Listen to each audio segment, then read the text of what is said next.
지난 시간에 이어서 오늘도 에베소서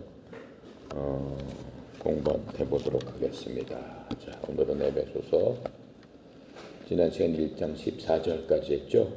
오늘은 15절부터 우리 17절까지 함께 읽고 공부하도록 하겠습니다. 15절입니다. 14절부터 15절, 16절, 17절까지 읽겠습니다. 시작. 이는 우리 기업의 보증이 되사 그 얻으신 것을 청량하시고 그의 영광을 찬송하게 하려 하십니다. 이로 말미암아 주 예수님 안에서 너희 믿음과 모든 성도를 향한 사랑을 나도 듣고 내가 기도할 때 기억하며 너희로 말미암아 감사하기를 그치지 아니하고 우리 주 예수 그리스도의 하나님 영광의 아버지께서 지혜와 계시의 영을 너희에게 주사 하나님을 알게 하시고. 자, 15절부터는 이제 바울이 기도하는 거예요. 바울의 기도가 이제 하나님께 드리는 기도가 15절부터 나오기 시작합니다. 지난 시간에 우리가 기독교, 그리스도교, 기독교는 한자말로 기독은 한자말이에요. 그거를 풀면은 그리스도라는 뜻이에요. 기독은 그리스도라는 뜻이에요. 그래서 기독교하고 그리스도교라는 얘기는 같은 얘기예요. 그래서 지난 시간에는 이 그리스도교, 기독교의 기본적인 교리가 무엇이라고 그랬어요? 말씀을 듣고 믿고, 그렇죠? 성령으로 보미남을 받는 것. 그게 기독교 교리의 근본적인 원리라고 우리가 배웠습니다. 그래서 모두 그리스도 안에서 우리들이 그렇게 되면은 부자다, 아주 엄청난 부유한 사람이다 라고 하는 그런 것들을 주제로 우리가 공부를 했습니다. 얼마나 좋은 얘기예요. 여러분이나 예수 믿으면은 엄청난 부자다라고 지금 말씀해 주는 거잖아요. 그래서 이러한 여러 가지 성경 말씀에서 우리에게 가르쳐 주고 있는 어떻게 해서 우리가 부자인가라고 하는 것들을 다시 한번 정리 요약해 보겠습니다.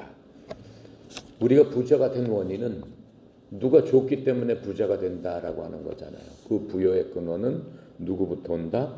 하나님으로부터 온다라고 하는 겁니다. 하나님께서는 세 인격체라고 되어 있어요. 아버지 하나님, 아들 하나님, 그 다음에 성령 하나님, 세 인격체가 합해서 한 뭐를 만드는 거예요? 한 하나님이 되신다라고 얘기하는 거예요. 그 말이 뭔지 잘 모르겠다라고 하면은 예를 들어서 머리하고 사람이 머리하고 몸하고 그렇죠? 다리하고 있다라고 하면은 머리 하나 띄워놓고 사람이다라고 할 수 있어요? 없죠. 몸 하나 띄워놓고 그게 사람이다라고 할 수 있어요? 아니란 말이에요. 다리만 띄워놓고 사람이다 할 수 있어요? 아니에요. 사람이다라고 하면은 머리, 몸, 발 합해져서 사람이다라고 하는 거예요. 마찬가지 원리로 하나님 아버지가 머리에 해당한다면은 그 아들은 바디에 해당하는 거고 성령님은 발에 해당하는 거고 셋을 합쳐서 하나님이다 이렇게 얘기한단 말이에요. 하지만 머리 없이는 몸이 움직일 수 없고 그렇죠? 다리 없이는 몸이 움직일 수 없듯이 세 분 성령님께서는 한 하나님으로 이 역사를 하시는데 어때요? 머리는 머리가 하는 일이 있죠. 다리는 다리가 하는 일이 있어요. 이 바디는 바디가 하는 일이 있어요. 각각 하는 일은 틀리다라고 하는 거예요. 그러니까 머리가 다리보다 내가 더 높다라고 할 수 있어요? 결코 그럴 수 없어요. 셋이 합해져야지 한 기능을 하기 때문에 아버지 하나님, 아들 하나님, 성령 하나님도 그러한 원리로 세 분이 합해져서 한 하나님이 되시는데 그 세 분은 각각의 인격체를 갖고 계신다. 독립적으로 또 갖고 계신다라고 하는 거예요. 그래서 이러한 모든 부유, 우리가 부자로서 살아갈 수 있는 그 근원은 이 아버지 하나님으로부터 오시는데 이 아들 또 아버지 성령께서 우리를 부자로 만들어주기 위해서는 여러분이나 나를 대신해서 모든 일을 하고 계신다. 바로 그것을 알아야 돼요. 우리가 부자로서 이 땅에서 살고 죽어서도 영원한 부자로서 살기 위해서 그 세 분 하나님께서 우리를 위해서 모든 일을 준비하고 계신다라고 하는 겁니다. 그래서 하나님은 우리들에게 풍성히 주셔서 그것들을 잘 누리면서 살아라 할 뿐만 아니라 하나님은 이 땅에서뿐만 아니라 영원한 그러한 부를 주신다라고 하는 거예요. 이 세상 사람들은 영원한 부를 절대 못 갖고 갑니다. 아무리 돈이 많은 사람도 어떻게 해요? 놓고 가야 돼요. 절대 그걸 갖고 가서 끝까지 영원히 부자가 될 수는 없다라고 하는 거예요. 얼마 전에 우리나라에서 제일 부자인 분이 돌아가셨잖아요. 하루 종일 새도 셀 수 없어요. 수년 동안 손으로 돈을 새도 셀 수가 없어요. 그분은 개인 재산을 관리하는데 수십 명이 붙어서 그 돈을 매일매일 들어오는 돈이 뭐 수억 원씩 되기 때문에 매일매일 그 돈만 관리하는데도 수십 명이 붙어서 해야 돼요. 회사가 아니고 그냥 개인 재산을 관리하는 데만 그렇다는 거예요. 개인 재산이 얼마나 됐어요? 그분이 14조 원이나 됐어요. 근데 거기서 갖고 갔어요? 안 갖고 갔잖아요. 그 돈 다 어떻게 했어요? 뿔뿔이 다 나눠서 가져갔잖아요. 나눠서 갔으니까는 뭐 반은 국가에서 가져가고 왜 세금으로 가져가고 나머지는 살아있는 사람들 자식들이 다 나눠서 가져. 정작 그분은 하나라도 가져갔어요? 한 푼도 가져간 게 없어요. 절대로 가져갈 수 없다라고 하는 거예요. 그걸로서 끝이다라고 하는 거예요. 근데 여러분이나 나는 그렇지 않다라고 하는 거예요. 영원히 그것보다 더 큰 부여를 주신다라고 지금 말씀하고 하고 계시는 거예요. 그 진짜인가? 진짜죠. 거기에 대해서 이렇게 우리한테 설명해 주셨어요. 디모데 전서 6장 17절에 보니까 이렇게 설명해 주셨어요. 이 세상에 부유한 자들에게 명하여 그들이 마음을 높이지 말고 확실치 않은 재물을 신뢰하지도 말며 오직 살아계신 하나님 곧 우리에게 모든 것을 풍성히 영원히 누리게 해주시는 분을 신뢰해라. 이 세상 재물은 영원하지 않다라고 분명히 말씀해 주시고 계시는 겁니다. 그래서 우리가 그리스도 안에서 우리는 돈으로 살 수 없는 그런 것들을 가지고 있습니다. 그래서 하나님의 영적인 부요인 하나님의 거대한 창조의 모든 부요가 우리 안에 열려져 있다라고 말씀하시는 거예요. 하나님께서 만들어 놓으신 거대한 창조물 그런 모든 것들을 우리에게 나눠주시겠다라고 지금 말씀하고 있는 거예요. 그래서 우리는 이것을 주시는 그러한 분을 알고 또 그 하나님을 사랑하기 때문에 하나님의 그러한 선물을 어떻게 해요? 누리면서 즐길 수 있다라고 하는 거죠. 두 번째로 이러한 모든 부요는 하나님께서 왜 우리에게 이러한 부요를 주셨을까요? 주신 이유가 무엇일까요? 하나님의 은혜에 따라서 하나님의 영광을 위한 거예요.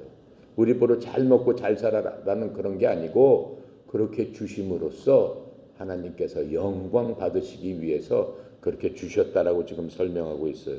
그래서 우리가 여태까지 공부한 것 지금 에베소서 1장 갖고 계속 공부하고 있는데 지금 1장 4절부터 14절까지는 이 각각 주요한 여러 가지 부분이 있었죠.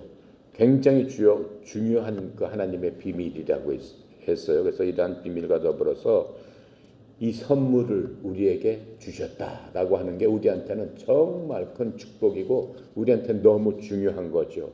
왜 하나님께서는 아버지 하나님, 아까 성령 하나님, 또 아들 하나님 이 세 분이서 각각 우리에게 어떠한 역할로서 어떻게 선물을 주셨나 그걸 보면은 하나님 아버지께서는 어떻게 했다고 그랬어요? 창세전에 우리를 택하셨다고 그랬어요. 그게 아버지 하나님께서 해주신 그 일이에요. 택하시고 우리를 하나님의 자녀로서 이제부터 너는 내 아들 딸들이다 라고 입양을 해주셨습니다. 아들 딸로서 삼아주시고 또 우리를 받아들이셨다라고 하는 거예요. 왜 그런 일을 하셨을까요? 하나님 아버지께서 에베소서 1장 6절에 보면은 우리가 이미 공부한 겁니다. 뭐라고 써 있어요? 이는 그가 사랑하시는 자 안에서 그리스도 안에서 우리에게 거저 주시는 바 그의 은혜의 영광을 찬송하게 하려는 것이다. 우리를 통해서 우리가 하나님의 은혜의 영광을 찬송하게 하기 위해서 우리를 그렇게 하나님의 뭘 삼아 주셨다. 자녀 삼아 주시고 미리 예정하시고 미리 선택해 주셨다. 아버지께서 하나님의 은혜의 영광을 찬양하기 위해서 그러셨다라고 하는 거예요. 그러니까 우리가 해야 될 일은 뭐예요? 하나님의 자녀에 된 그 영광을 항상 찬양해야 된다라고 하는 거예요. 그럼 우리는 항상 아버지 뜻 안에 있는 거야. 아버지를 기쁘게 하는 거예요. 아버지를 기쁘게 하는 일이 그렇게 어렵지 않아요. 나를 구원해 주시고 나를 선택해 주시고 나를 하나님의 자녀 삼아 주셔서 하나님을 찬송합니다. 찬양합니다. 그렇게 기도를 하면은 그게 하나님께서 제일 기뻐하신다라고. 어려워요? 어려워요? 안 어려워요? 안 어렵죠? 그거 하는데 뭐 돈 들어요? 돈 안 들죠? 근데 뭘로 하는 거야? 마음속으로. 그냥 말로만 하면 안 돼. 하나님 절 자연스러워서 감사합니다. 그냥 취두 때부터 하나님 그렇게만 하면 안 돼. 그건 어떤 사람이라고 그랬어? 이스라엘 사람 같은 사람이라고 그랬어. 그건 바리새인 같은 사람이라고 그랬어. 겉으로는 거룩한 척하지만 속으로 하나님은 속 중심을 본다고 그랬어요. 돈을 1,000만 원, 1억 원, 뭐 수십억 원 하나님 앞에 드려도 소용이 없다고 그랬어요. 그 사람 속 중심에서 그 돈 드리는 게 하나님을 사랑해서 드리는 건가? 아니면 폼 잡으려고 드리는 거? 아니면 그냥 거치대로 남한테 보여주기 위해서 하는 일인가? 그걸 다 하신다고 그랬어요. 그런 건 다 필요 없다라고 그랬어요. 그러니까 우리가 하나님의 은혜 영광을 찬양합니다라고 할 적에 하나님께서 나를 선택해 주시고 날 자녀 삼아 주셔서 진짜로 내가 찬양할 수밖에 없지 않습니까? 라고 하는 그 한마디에 하나님은 감격하시는 거예요. 너무 좋아하시는 거예요. 아시겠습니까? 여러분이나 꼭 그렇게 해야 됩니다. 두 번째로, 그러면 우리 예수님께서는 하시는 일은 뭐예요? 하나님은 그렇게 우리를 그렇게 삼아 주셨는데 아들 예수님께서는 우리를 실질적으로 본인이 십자가에서 나 대신에 못 박히고 엄청나게 고생당했잖아요. 양손과 양말에 큰 대못, 15cm 되는 못으로 땅땅 박아가지고 어떻게 했어요? 사람들이 고통 속에서 죽게끔 했잖아요. 머리는 어떻게 했어요? 가시가 막 5cm 되는 거 머리에다 콱 박아가지고 가시관을 써가지고 그냥 그게 인간의 몇 가지 들어가서 얼굴이 풍선처럼 변했다고 그랬어요. 독이 들어가서. 그 예수님의 참혹한 모습이에요. 등짝은 어떻게 됐다고 그랬어요? 로마 군대가 끌고 가가지고 십자가에 박기 전에 채찍질을 했다고 그랬어요. 근데 그 채찍은 어떤 채찍이야? 그냥 채찍이 아니에요. 채찍에다가 쇠 같은 거를 유리조각 같은 걸 붙여가지고 어떻게 등짝을 때리니까 등짝이 다 살이 다 파헤쳐졌다라고 그랬어요. 그 정도로 고통을 받게 했다라고 하는 거. 그것뿐만 아니잖아요. 또 그것도 모자라서 로마 군인이 밑에서 창으로 팍 찔러가지고 어떻게 했어요? 그 창이 심장까지 들어가서 온 피를 다 쏟아 부을 수밖에 없는 그런 참혹한 고통을 받으셨다라고 했어요. 그것뿐만 아니잖아요. 온 사람들이 그 십자가 밑에 모여가지고 이스라엘 사람들이 뭐라고 그래요? 저거 죽어서 마땅한 죄입니다. 라고 하면서 저주를 퍼붓고 막 포악한 짓을 하고 그랬잖아요. 그걸 다 참으셨잖아요. 그게 예수님께서 무엇 때문에 내가 그렇게 죽어야 마땅하다라고 하는 거예요. 여러분이나 나나 그렇게 죽어야 마땅할 죄를 졌다라고 하는 거예요. 우리가 마음속으로 얼마나 많은 죄를 짓고 있습니까? 또 실질적으로도 얼마나 많은 죄를 졌습니까? 그 모든 죄를 이제 예수님께서 내가 그렇게 참혹하게 죽어야 되는데 대신 나 대신 그렇게 죽으시고 이제 너희들은 그 죄에서 풀려났다라고 하면서 그 죄를 다 제거해 주셨다. 누구한테? 우리 각자 마음속에 실질적으로 하나님의 앞에 섰을 적에 죄 없습니다. 이 사람들은 죄값을 다 치른 사람입니다. 라고 해서 하나님께서 우리 죄를 보실 수 없도록 찾으실 수 없도록 그렇게 만들어 주신 분이 바로 예수님인데 그렇게 해 주신 것을 우리는 구속했다라고 얘기한다고 그랬죠. 우리를 구속해 주셨습니다. 우리를 죄로부터 속량시켜 주셨습니다. 라고 얘기한다고 그랬어요. 지난 시간에 얘기한 겁니다. 자, 그래서 그렇게 함으로써 예수님께서 우리의 죄를 구속하시고 용서하시고 또 하나님의 뜻에 따라서 우리에게 그 모든 것들을 알려주신 거예요. 내가 바로 그런 사람이다. 나를 믿어라. 그렇게 그 하나님의 뜻에 따라서 우리에게 믿도록 알려주셨어요. 그래서 하나님을 하나님의 유산의 한 부분으로 만들어 주셨다라고 하는 거예요. 그렇게 한 다음에 그걸로 끝나는 게 아니고 우리를 하나님으로부터 하나님의 재산을 받을 수 있는 그런 자의 한 부분으로 우리를 만들어 주셨다라고 하는 겁니다. 그것도 그리스도께서 그렇게 만드신 것도 왜 그랬다고 그랬어요? 12절에 보니까는 뭐라고 써 있어? 이는 그리스도 안에서 전부터 바라던 그의 영광의 찬송이 되게 하려 하십니다. 그리스도 안에서 또 우리가 영광을 찬양하게 하려고 그렇게 만들어 주셨다라고 하는 겁니다. 자, 그렇게 하고 그럼 성령님께서는 우리를 위해서 어떻게 하셨나? 이 성령님께서는 우리를 봉인해 주신다고 그랬어요. 이미 이렇게 믿은 다음에 한번 그렇게 믿었어. 믿은 다음에는 이 땅에 살면서도 계속 죄를 질 수밖에 없어요. 육체가 있는 한은 하나님께서 이 세상을 여러분 뭘로 바라봐요? 눈으로 봅니다. 그렇죠? 귀로 듣습니다. 코로 냄새 맡습니다. 그리고 입으로 맛을 봅니다. 또 하나 터치를 하면은 감각을 알 수 있습니다. 그걸 오관이라고 해요. 그것을 우리 인간한테 주셨는데 이 오관이 작동을 하게 되면은 나쁜 것들, 하나님의 뜻과는 다른 것들을 굉장히 좋아한다라고 하는 거예요.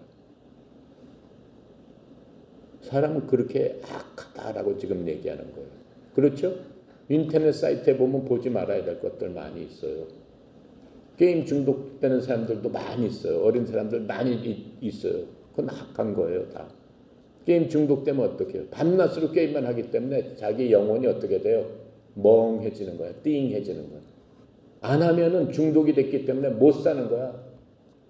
공부를 안 하고 학교를 안 가고 뭘 안 하더라도 그냥 게임만 해야 되는 거야. 그건 마귀의 장난에 따라서 그냥 그 영혼이 꼼짝 못하도록 꽁꽁 묶어두는 거예요. 그게 세상이다라고 하는 거예요. 근데 어쩔 수 없어요. 왜냐하면 하나님께서 눈을 주셨기 때문에. 이런 오관을 주셨기 때문에 어쩔 수 없다라고 하는 거예요. 하지만 예수 그리스도를 믿는 사람은 서로 그렇게 될다 할지라도 어떻게 해야 된다고 그랬어요? 성령님께서 그 마음속에서 그렇게 하는 것들을 알아보면은 어떠신다. 그 사람을 보고 성령님께서 슬퍼하신다라고 말씀하고 있는 거예요. 성령의 마음이 굉장히 슬픈 거예요. 굉장히 슬픈 거예요. 슬퍼하면서 정신 차려라 얘야 하면서 걔를 위해서 우리 마음속에서 기도해 주시는데 성령님께서 우리를 딱 봉인하셨기 때문에 그 성령님께서 우리 속에서 우리 마음속에서 어떻게 해요? 떠나가세요? 그렇게 했다고 그래서 야, 너 꼴보기 싫고 하나님 뜻대로 살지도 않고 악한 그런 마귀 종노릇하니까 난 떠나가 버려야겠다. 너 혼자 잘 살아라. 그거 가시나요? 절대 그러지 않는다고 하셨죠? 지난 시간에 배운 겁니다. 그게 구원의 마침이라고 내가 얘기를 했어요. 그게 완성되는 거라고 얘기했어요. 자, 그래서 이 성령님께서는 그렇게 우리를 봉인하고 우리의 미래의 축복을 보증해 주고 계시는 거예요. 근데 그 사람을 어떻게 해요? 이 땅에서 계속 계시면서 그렇게 살다가 그냥 죽게 됐어.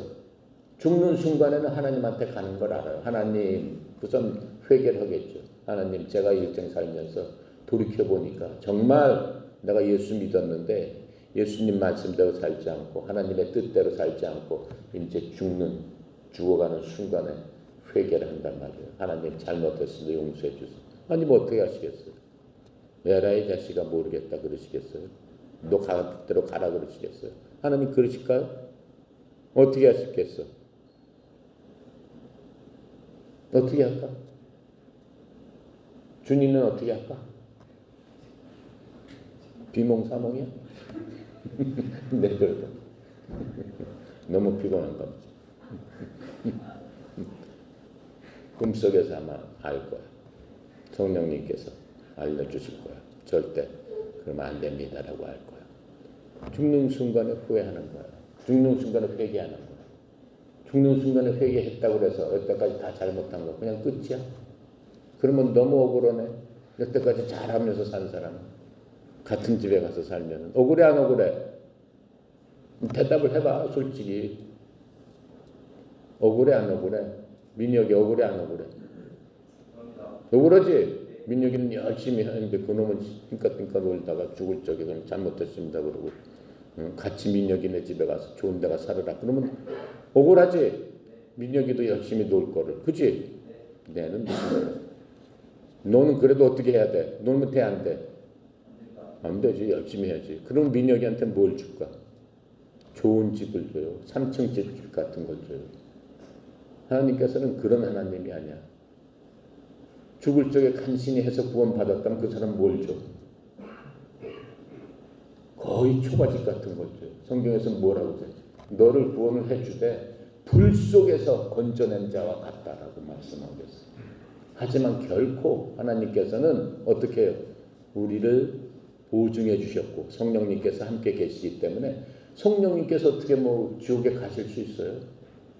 가실 수 없으니까 끝까지 그 친구를 데리고 천국 문 앞에까지는 가는 거예요. 아버지 하나님 여기 데리고 왔습니다. 그럼 그래 얘야 고생했다.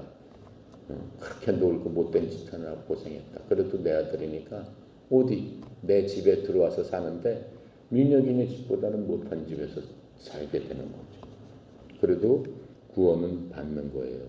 그 성령님께서 우리를 보증해 주시는 그 역할을 하시는 거예요. 그래서 아버지 하나님께서 우리에게 해주시는 것, 아들 하나님께서 해주신 것, 성령 하나님께서 해주신 것, 이해가 가죠?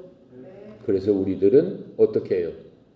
그분들의 그 하나님의 영광을 찬양하면서 살 수밖에 없는 존재다라고 하는 거예요.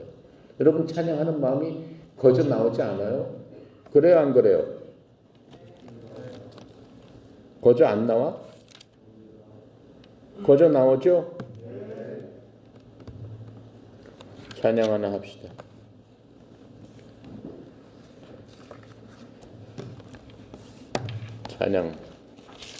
찬양을 해야지. 493장 하늘 가는 밝은 길. 지금 내가 얘기한 걸 곰곰이 생각하면서 온 마음을 다해서 하나님 나한테 그렇게 해주신 하나님 정말 하나님을 찬양합니다 하는 마음으로 우리 찬양 한번 할까요?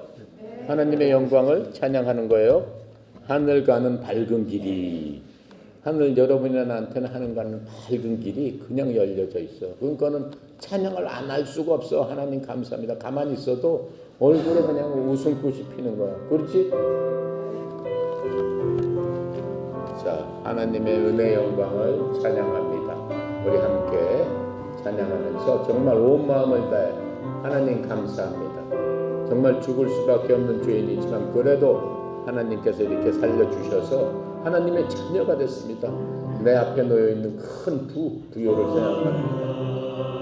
밝은 길이 내 앞에 있으니 슬픈 일을 많이 보고 늘 고생하여도 하늘 영광 하느니 어두운 그늘 헤치니 예수 공로 의지하여 항상 빛을 보도다. 하나님 참으로 감사하죠. 염려하는 일이 세상에 많은 주 속에 근심 밖에 걱정 늘 시험하여도 예수 보배로운 피 모든 것을 이기니 예수 공로 의지하여 항상 이기리로다. 하나님 참으로 은혜 감사합니다. 하나님의 은혜 영광을 찬양하며 찬송을 통해서 우리 마음을 주님 앞에 드리고 아버지 하나님 앞에 하나님의 은혜의 영광을 찬양하오니 우리의 생각과 우리의 마음과 우리의 모든 것이 주님 기뻐하는 그러한 자들로서 삶을 살기를 결심하오니 우리의 결심을 주님께서 받아 주시옵소서. 가까이 왔으니 아버지의 영광집에 나 쉬고 싶도다. 나는 부족하여도 영접하실 터이니 영광 나라 계신 임금 우리 구주 예수라.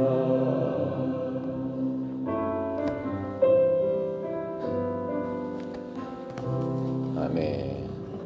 자, 예배 마쳤습니다. 감사합니다.